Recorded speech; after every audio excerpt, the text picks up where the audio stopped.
आजच डाउनलोड करा आणि तुमच्या आवडत्या मालिकांचा आनंद लुटा। काका, आता तुमची आणि आईची भेट घालून देतो।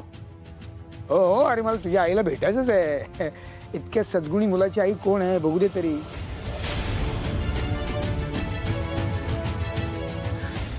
तुझ्या आईवर खूप प्रेम होतं ना रे? कोणाचं नसतं।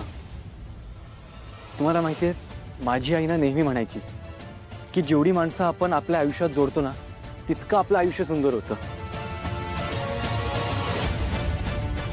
पण आयुष्यात कितीही माणसं जोडली तरी आईची जागा कोणीच नाही भरून काढू शकत ना। खरं खरं खरं, आपल्या आयुष्यामध्ये काही माणसं अशी असतात की त्यांची जागा भरून काढू शकत नाही कोणी, आणि आईची तर नाहीच नाही यार, खरंच। आणि त्यात सकाळी काय झालं माहितीये का, आईची फोटो फ्रेम ना अचानक खाली पडली आणि फ्रेमची काच फुटली। मला इतकं अस्वस्थ झालं ना, मला काही सुचतच नव्हतं बऱ्याच वेळ। नाही नाही नाही नाही, अरे अस्वस्थ होणारच तू। तुझ्या आईवर केवढं प्रेम आहे तुझं, आणि काय काळजी करू नको सर। हे काच फुटणं वगैरे ना शुभ शकून असतो। हां, काहीतरी चांगलं घडणार आहे।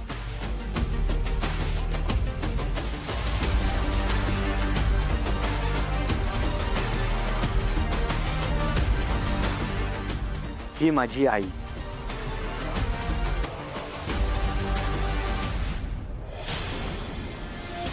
देवकी,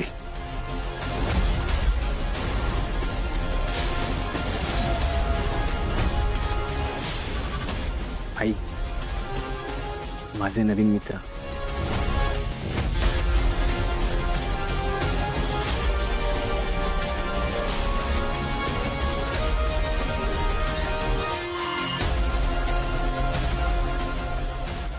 म्हणजे केदार माझा मुलगा आहे?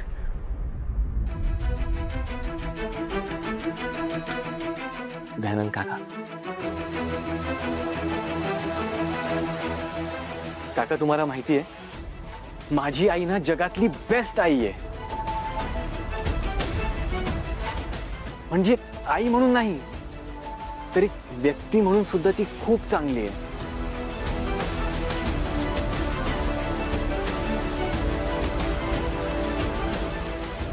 तुझे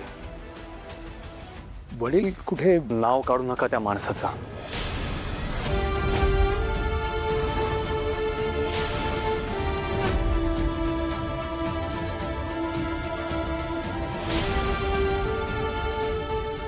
तुम्हाला नाही माहिती काका, त्या माणसामुळे मी आणि माझ्या आईने काय सहन केले ते। मी आईच्या पोटात असतानाच ते मला आणि माझ्या आईला सोडून गेले। माझ्या आईने एकटीने लहानाचं मोठं केलंय मला। त्या माणसाच्या आठवणीत ना माझी आई रात्र रात्र रडायची।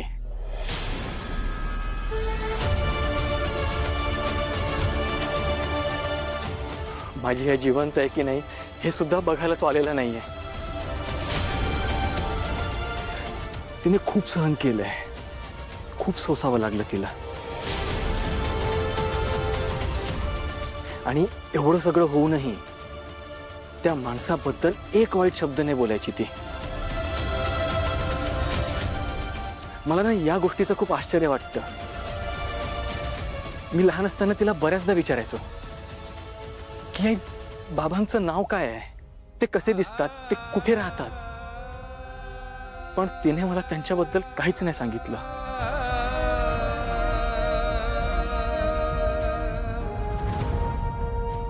मला वाटतं तिला भीती वाटत असेल। माझ्या मनात त्यांच्याबद्दल राग निर्माण झाला तर तिच्या सगळ्या यातना मी माझ्या डोळ्यांनी बघितलंय। ती अगदी तिच्या शेवटच्या दिवसात सुद्धा त्याची वाट बघत होती, पण तो माणूस कधीच आला नाही। त्यांची वाट बघत बघत तिने जीव सोडला।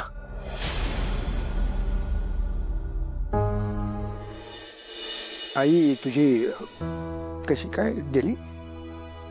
आजारपणात।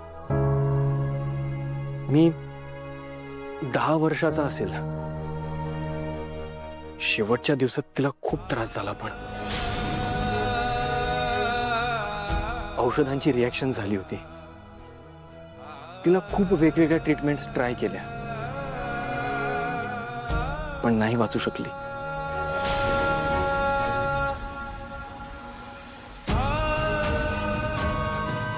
मी तर लहान होतो ना,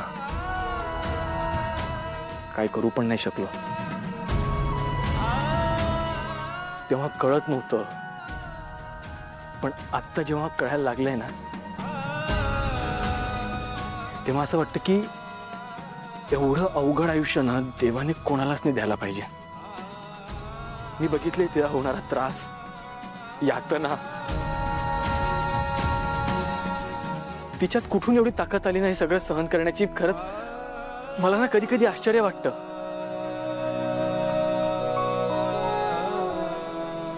आणि एवढं सगळं होऊनही तिच्या मनात त्या माणसाबद्दल फक्त प्रेमच होतं. आणि एवढं सगळं करून तिला काय मिळालं? फसवणूक, समाजाकडून त्रास, एकटेपणा. तो माणूस जर मला कधी भेटला ना, तर मी त्याला जाब विचारेन, का वागला माझ्या आईशी असा? काय गरज होती आमच्यासोबत एवढं वाईट वागण्याची? एवढे वाईट आहोत का आम्ही? काय वाईट केलं होतं माझ्या आईने तुमचं? का वागलात आमच्याशी असं? विचारायचंय मला त्याला.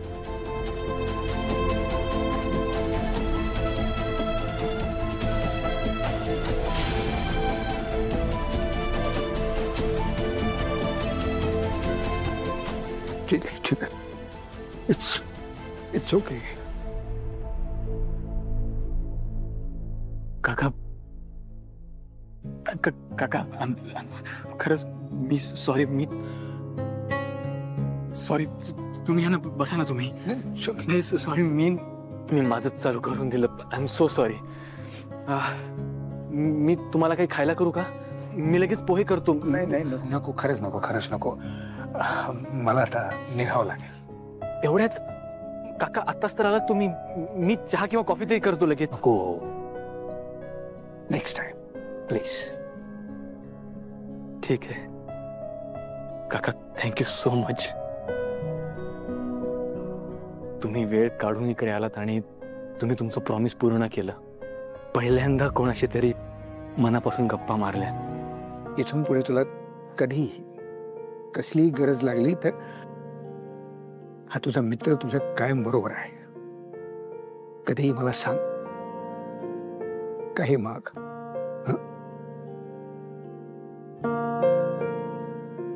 एक रिक्वेस्ट करू? बोला. मला मिठी माराल?